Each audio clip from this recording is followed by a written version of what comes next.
Assalamualaikum warahmatullahi wabarakatuh. Bagaimana kabarnya Ananda semua? Semoga Ananda berada dalam keadaan sehat walafiat serta selalu dilindungi dan diberi keselamatan oleh Allah Subhanahu wa taala. Tetap jaga kesehatan seperti pakai masker dan cuci tangan.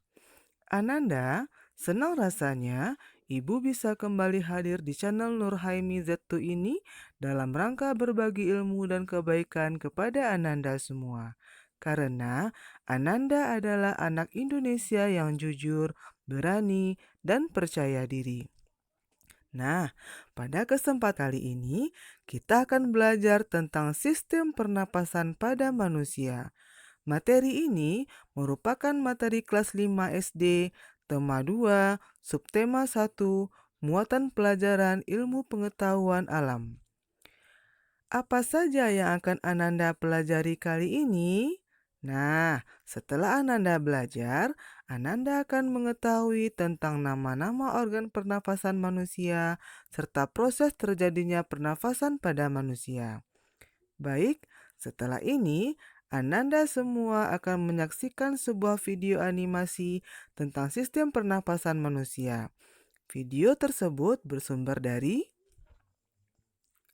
Silakan disimak dengan baik ya.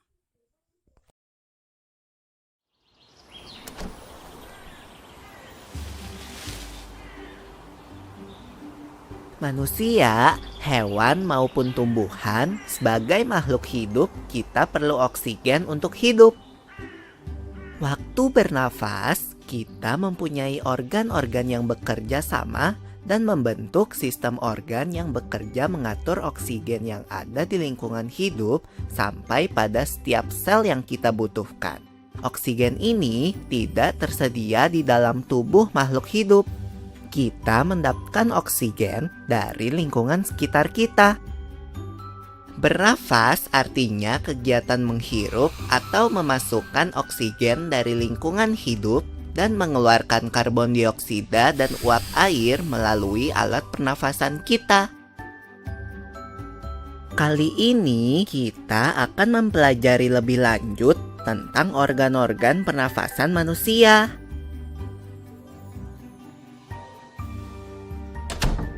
Lula, kamu tahu enggak kalau alat pernafasan kita terdiri atas hidung, pangkal tenggorok atau laring, batang tenggorok atau trakea, cabang batang tenggorok atau bronkus, dan paru-paru.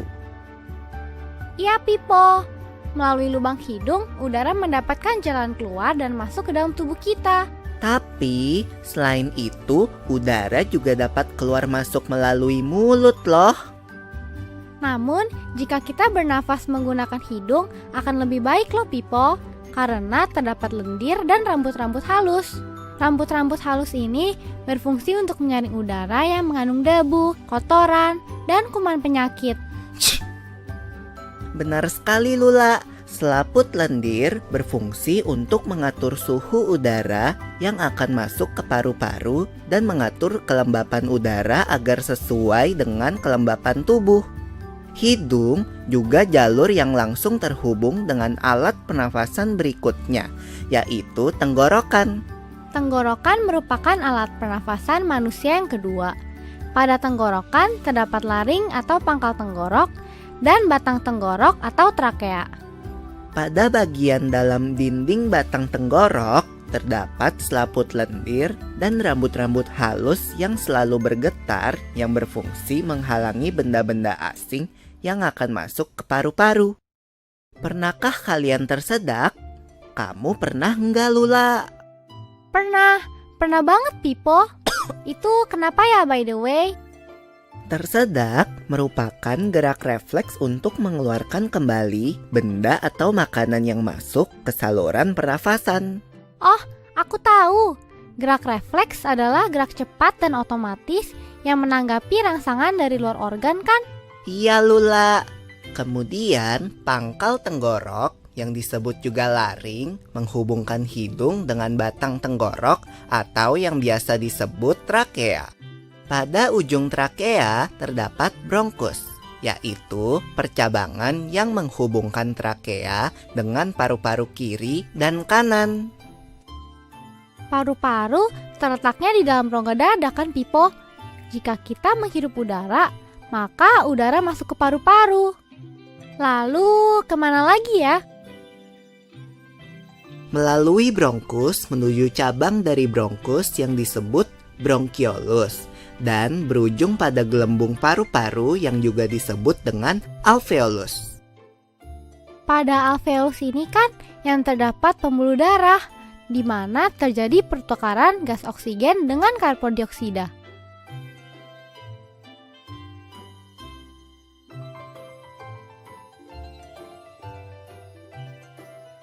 Well, Pipo, tahu gak kalau sistem pernafasan kita terdiri dari dua kan? Yaitu sistem pernafasan dada yang umum kita lakukan dan juga sistem pernafasan perut. Jelasin dong, Pipo, apa sih perbedaan detailnya? Pernafasan dada terjadi karena gerakan tulang rusuk oleh otot-otot antar rusuk. Pengambilan udara terjadi saat otot antar rusuk berkontraksi atau mengerut, sehingga tulang rusuk terangkat ke atas menyebabkan rongga dada dan paru-paru membesar. Oh begitu, berarti pengeluaran udara terjadi saat otot antar rusuk berelaksasi atau mengendur. Saat itu, tulang rusuk turun ke posisi semula, menyebabkan rongga dada dan paru-paru mengecilkan. Ya, benar sekali. Lalu menurut kamu, bagaimana dengan pernafasan perut kita, Lula? Aku belum yakin banget sih, Pipo. Jelasin dong.